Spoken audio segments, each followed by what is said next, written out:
A little bit of daily grind. Go beer on a Friday night. A parakeet, a bit right. And a daily grind.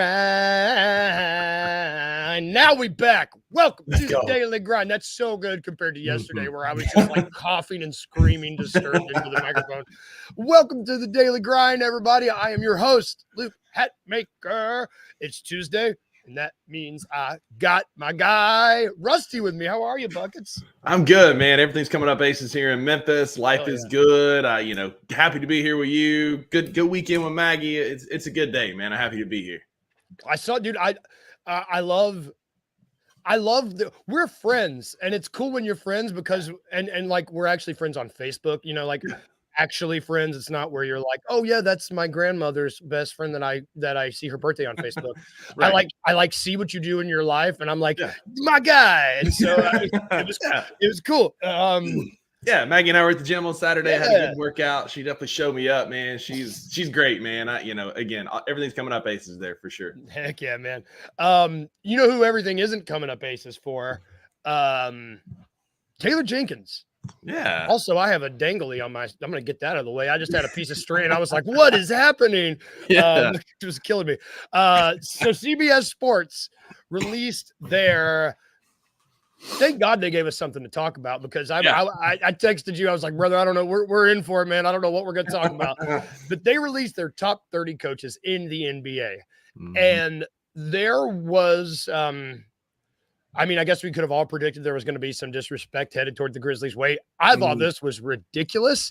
For those of you who have not seen this, Taylor Jenkins was ranked the 17th best coach in the league. That's, for me, there were people put ahead of him, the likes of Will Hardy and Ime Udoka. I didn't care about either one of those. Those were two, because the biggest thing for me is that Taylor Jenkins is not in the back half of the league coaching wise. That's just not, you can't convince me that when you look at what the growth that this team has taken under his tutelage, under his regime, it's just, I don't think, I just don't think, I'll give it, he's not here. We'll give him the time of day. To me, there's no disrespect here if you just move Ime Udoka and Will Hardy back to, like, you take them out of the top. This just seemed absurd to me. Yeah. What were your thoughts about the 17 ranking? We'll get into some of the other people on this list, but that's where Grizzlies pod. That's what we're here to talk about. So exactly. So it is well known that I'm not a hater of Taylor Jenkins, but I hold him accountable. I think he's a great coach. I think there are things that he can do better. Those two can exist in the same, atmosphere. Yes. Unlike my co-host. I think he's like a top 10 to 12, maybe 15 coach in the NBA. A 17 is stupid low. Will Hardy, Ime Udoka, Mike Brown, like these are guys, Ty Lue, like I know he's got some championship pedigree. I just don't know that those guys do a whole lot better than what Taylor Jenkins does. He's a phenomenal defensive coach. We all know he struggles in late game rotations and offense isn't his thing, but Duke can flat coach, and he is a top 12. His floor on this list should have been 12. I think he's a top 12 coach in the NBA. I mean, there's the obvious cases for the Spoelstras, Nick Nurse's, Rick Carlisle, Pop that are better than him, but they had Pop kind of low too, considering his pedigree and all that. But 14th. Yeah, 17 just feels, again, the disrespect continues. Nobody's going to give Memphis props. I was surprised, even though I shouldn't be. But 17 is ridiculous. Like, the guy, like, when he has a healthy roster, we're one of the best regular season teams in the NBA. We've had a few bald phobic. In case you're listening, man, what's up? Yeah, thank you, man. Absolutely. Bring Absolutely. But the guy can coach, man, and he can coach regular season basketball. We haven't seen what he can do in the playoffs because of injuries and different things. But Taylor Jenkins, it's ridiculous. I think he's not a top 12 coach in the NBA. I agree. And Kaysen, I hope I'm saying that right. Everybody, thanks for joining us. Wayno, I see you. Drew, I see you. Everybody, thanks for joining us. It's early. We love to see y'all here. This one thing that I did notice, and we've talked about this, us and Uncle Buck have talked about this. There's a lot of good coaches in the league. Like, I think that was what jumped out at me most, but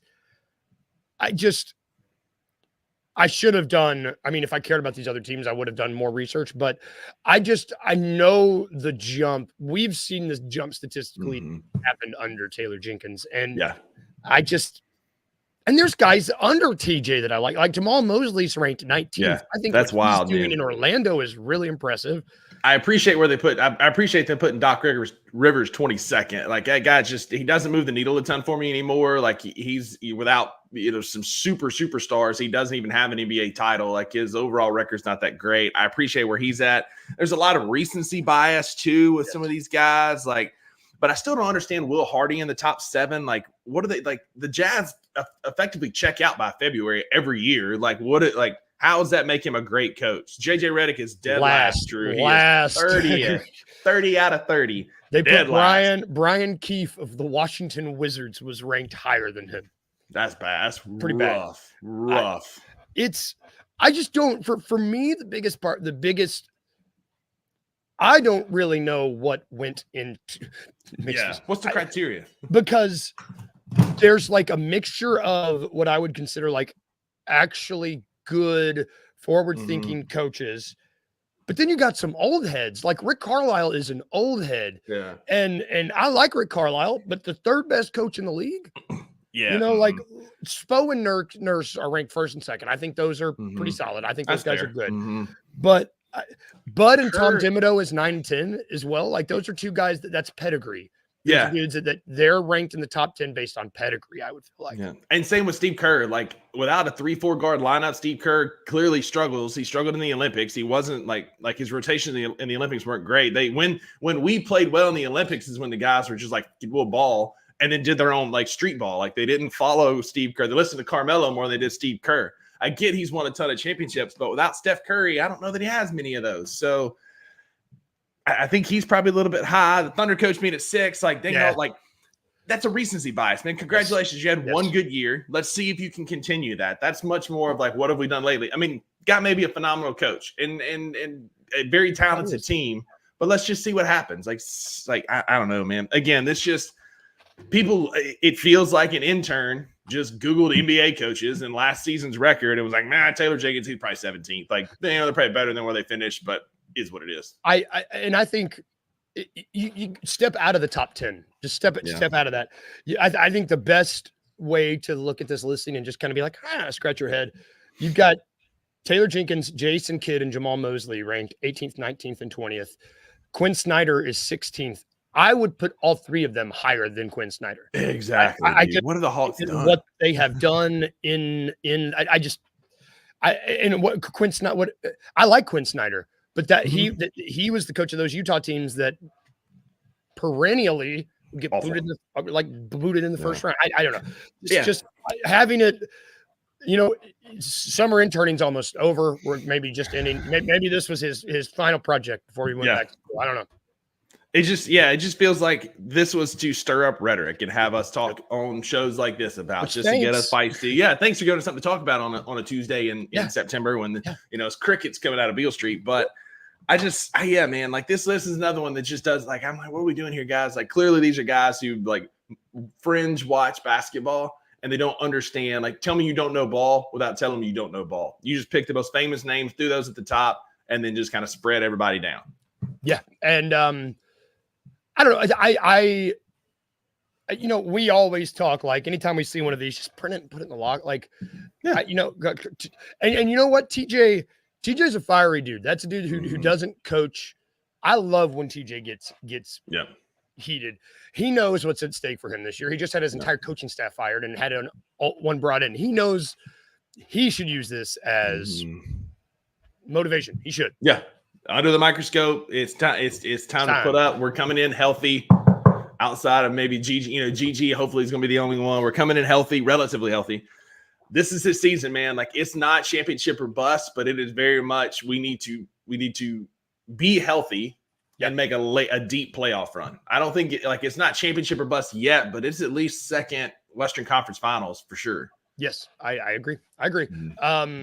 Let's move over to something else because where did LeBron rank on the list? I see you waiting.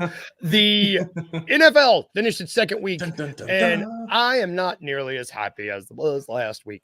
But for a multitude of reasons. For those of you, I'm a Bears fan. Bears lost. They should have called that game at halftime. It was not good. Good Lord. Caleb Williams got sacked 7 times. Yeah. Oh, like he's going to get killed.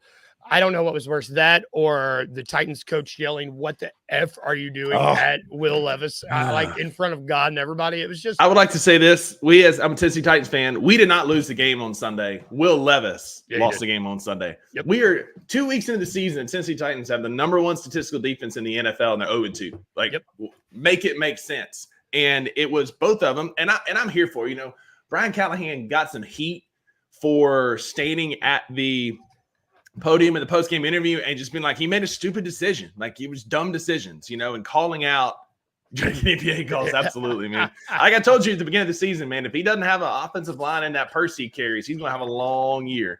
Yep. But I'm here for Brian Callahan calling out Will Levis. It was 2 dumb decisions. Like, you throw an interception against the Bears that cost you the game.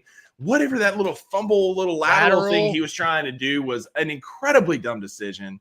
And it's just ugly, man. And like, you give us any other quarterback, the Titans are 2-0. That defense could feed families. Is mean. Yes. Mean. But Will Levis is going to be the death of us. I've said it ever since we've drafted him.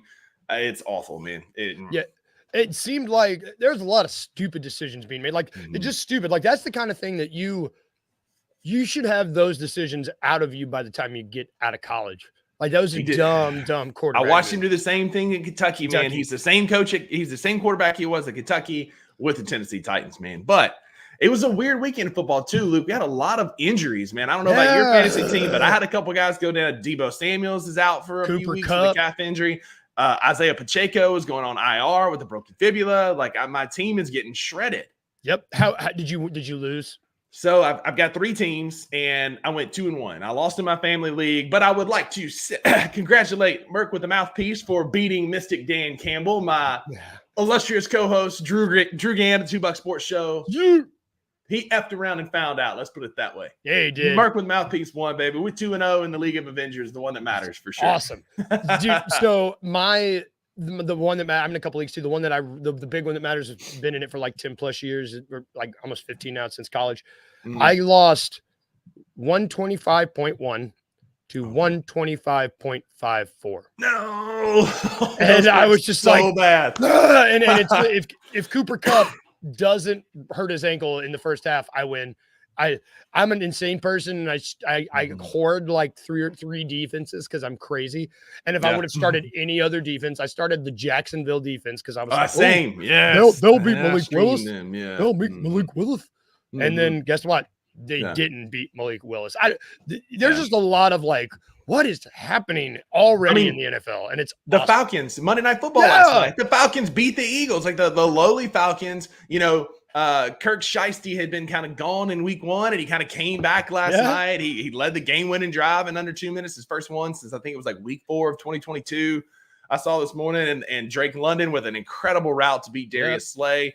The Eagles had it, man. I've got Saquon in fantasy, and he dropped that pass, man. That would have been a first down. It would have like essentially iced the game. My big performers though, I had 2 receivers go nuts in Drew's league. DK Metcalf had a monster game, 10 for 129. Oh no! I said him. That's the worst. I was doing so. I call it I told you it's when I poop in the mornings. I'm like, okay, let's see what we're doing. I was like, I'm gonna sit him. I'm just gonna sit him, and then I did it like at 11 and burned me. And then Calvin Ridley, for the one good thing about the Titans, Calvin Ridley had a rushing touchdown and a receiving touchdown. He had a monster day. And I love now on ESPN Fantasy that you can like taunt touchdowns. You can taunt within the app. You seen that? Yeah, dude. I love it, man. It's Drew awesome.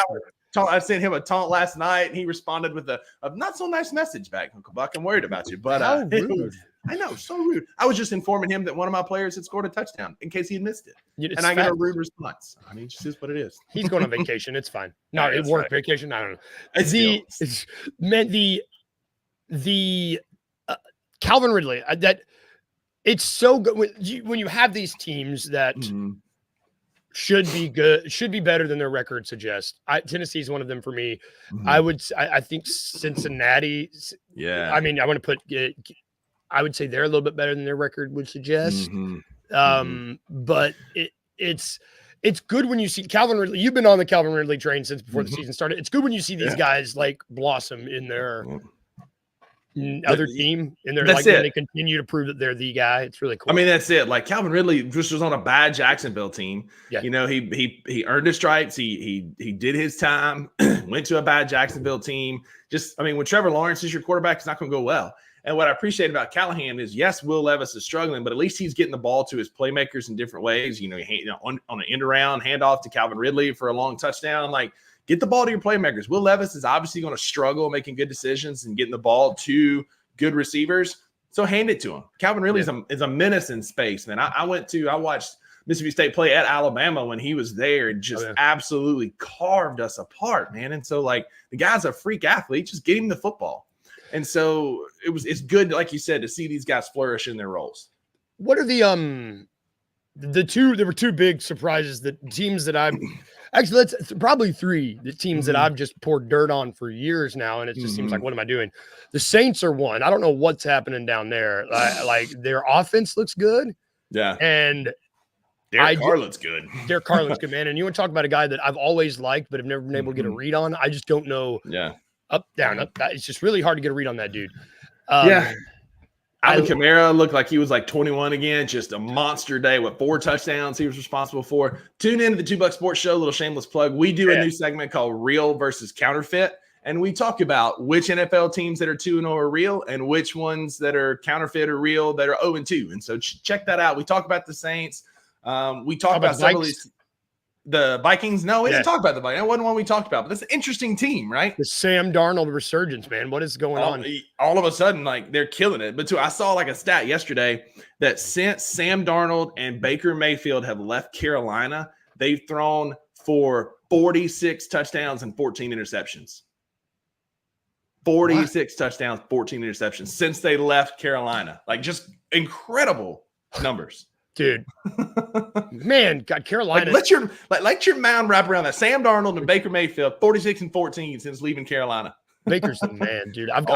Did you see that okie dokie put on that guy? Dude. He gave him that little like juke in space, and my boy just left everything on the field. I'm so happy he's doing well. Yeah, he's another one I'm happy doing well. And another guy that I'm happy. I wasn't sure what I thought about him. I like that Kyler Murray is kind of not sucking. Just because he's a baseball player, and I like when these dudes. I like these dudes that are dual athletes that are clearly. I mean, because he got drafted, right? Didn't he get drafted by? He did. I don't know, Rangers, somebody, yeah. And I like when Arizona's good, you know, and it's a team that I think another team that everybody was like you said. We're gonna plug it again. Plug the $2 Sports Show again. Yeah, that sounds like a good. Yeah, it's good. I'm excited for. Yeah, we've got again, real versus counterfeit. We give you a bull market versus a bear market. Whose stock is rising, whose stock is falling. Check it out. We actually recorded yesterday because again, Uncle Buck's out of town all this week. So don't hate us if there's any new information that comes out. But check it out, Friday 3:00, $2 Sports Show. I agree. Like I like that he's doing well. I like Marvin Harrison Jr. had a monster game, but. Luke, just be cautious. There is a shelf life to Kyler Murray's good season because on October the 6th, the next Call of Duty drops. And we all know that when a new video game comes out, Baby Yoda, as he has been called in the comments, checks out and plays video games instead of NFL football. So it's a short shelf life. Enjoy it, Cardinal fans. It'll be a good month. Fan. Ha! Damn. Shots fired. If there was what's going to be the big overreaction player everybody goes and make waiver claims for this week in fantasy? I know it was the Lindley, the tight end from Baltimore last week. Who's it going to be this week? Yeah, it was likely last week. J.K. Dobbins, I kind of get hyped on him on the $2 Sports Show, but I think a lot of people are going to go make some big trades for him. I think the Chargers running game is very good. Jim Harbaugh has been consistent, right? When he was at San Francisco, they ran the ball well. When he was at Michigan, they ran the ball well. Now he's with the Chargers, he's obviously trying to establish the run. I think people are going to rush out and try and maybe get Gus Edwards, J.K. Dobbins, give up some stuff in what's going to be an up and down year for the Chargers. Again, I think they're going to run the ball very effectively, but I could see some people overpaying for a Chargers running back. It's a good call. I mean, I think that both those guys were dudes that were sitting. If they weren't on a team, they were sitting on a bench because people just weren't playing. I mean, that's a good call. And through 2 games, J.K. Dobbins has 260 yards rushing and like 4 touchdowns. I mean, just an incredible line. Gus Edwards has like 140 yards rushing. Like they're both running the ball effectively. And again, I think they're going to have a monster year. But I think people are going to rush out because it's been a weird year for running backs, right? Like we talk about this on the show. Like there's like tight ends have a very tiered list. There's a very tiered list for running backs. And so people like, if you don't have one of the top 3 or 4 running backs, it's just like this minutia of guys that are going to have decent years. They're going to be up and down. And these Charger running backs kind of fall into that. Mm-hmm. But, fan is short for fanatic for a reason. And people are going to rush out and try and get these players at a higher price early. People are going to sell high on them. And I can see that coming back down to earth. Don't get choked up. It's going to be okay. It's going to be okay, man. I really care about this Chargers running game. We're going to take us a quick break. When we get back, we're going to tube. It's not going to be Game of Thrones. I know. Maggie and I were talking about this last night. It's sad. It's like the first Tubing Tuesday without Game of Thrones. Well, we might need to light a cigarette. I don't smoke, but it feels like one of those where you're like, okay, God. Ooh, Jesus, that was rough. So I've got something. You might even see, but we got stuff we're watching, but we'll find something. Don't stay with us. After this break, it'll still be good. Just right after this break. New commercial, too. We love new commercials. Right after this break. I think Jabari Smith Jr., and I don't want this to be true, but I almost feel maybe Tobias Harris, yo. What's wrong with Tobias Harris? We've had this discussion. All the guy does is give you a double-double, 20 and 10. Bro. That's it. That's it. Every night. Who? Tobias Harris. Stop that. Tobias Harris gives you a double-double 8 times a year. Stop that. What? He gives you 8 times a year. Look, I'm a fan. And this is what I'm saying because I continue to be like, he's a dude he's a tease. It's a tease. It's like, God, dog, he's sexy. But it just won't work. Like he should be, but it's there, but it's just when the games, it's just consistently. I don't know if it's you need more people to believe in it, something, but I don't want him, and also just to get lost in the rest in that Houston team. Tune in to the Night Court podcast with your hosts, Rob Fisher and Brevin Knight, on the Bluff City Media YouTube channel. I've always thought Norvell wasn't really that tight to me because I was like, bro, this dude ain't it to me, bro. He left with the humility, and that's the only reason why people ain't destroying his ass right now. That 2019 year is what supplanted his legacy as like, he's the man. Oh, yeah, but let's not forget, he was one missed 20-yard field goal against Tulsa away from all of that being nothing. That one field goal changed everything. That missed field goal sent them to the AAC championship, brought game day to their place. I mean, that field goal changed a lot of people's careers. Ryan Silverfield wouldn't be here. Norvell wouldn't be in Florida State. It just changed everything. So yep, that's facts. That's facts. Get him out of here and put Memphis in the pole position to go and do what they got to do to get to the college football playoff. If you win out, you got a chance to win out if you win this game against Florida State. How crazy is that going to be? It's going to be crazy. Tune in to The Anthony Sane Show, Wednesdays and Fridays at 12 p.m. weekly on the Bluff City Media YouTube channel.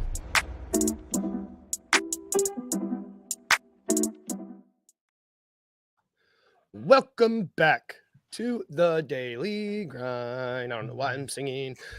We sing at the beginning. We talk now. Everyone knows that. We don't make the rules. We just go by them. Hey, real quick. I meant to say something about this earlier. Sorry to throw off your flow here, but did you see the guy who every single fantasy football player got hurt for him this weekend? No. He had Jordan Love, Raheem Mostert, Ken Walker Jr., A.J. Brown, Deebo Samuels, David Njoku, Cooper Kupp, and Gano, the kicker for the Giants.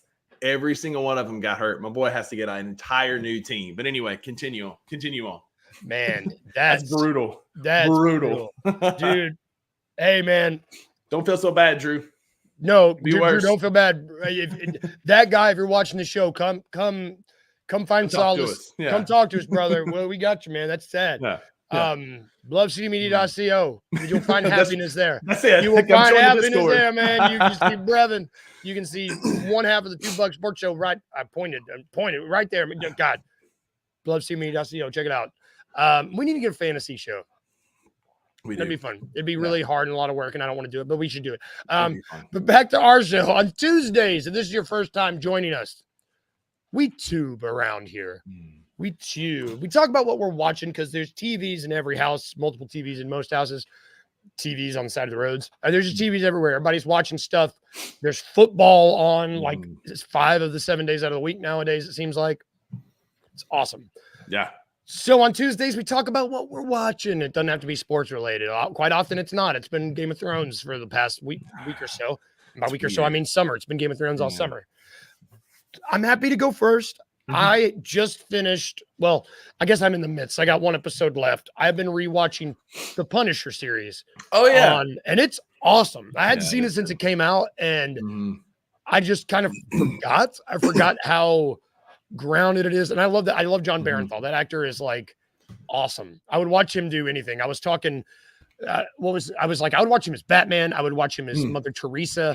I would watch, like, you just put him in anything and I would watch him. Yeah. And the fact that he's killing everybody and I was watching the episode I watched last night. He filled all the light bulbs with gunpowder. Oh yeah. And then he was just shooting them and they were just like, just blowing up. Smart. Yeah. It's good, man. It's good. It's good entertainment. So sadly, Game of Thrones is over, as we talked about last week. R.I.P. What a great show. So it's been a void, Maggie and I. It's kind of weird not watching Game of Thrones now. What are we gonna do? So what are you watching? Friday night, so 2 things. Friday night we celebrated Friday the 13th, watching the original Friday the 13th, the very first Jason movie with his mom going ham on the side of the lake, and Kevin Bacon, one of his early roles.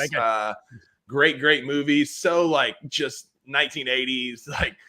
When we were kids, like, it was so scary, and now it's like comical. But great way to celebrate Friday the 13th by watching Friday the 13th. And then we started a new series, new to her. I've watched it before. I've kind of briefly mentioned on here. We're watching Your Honor.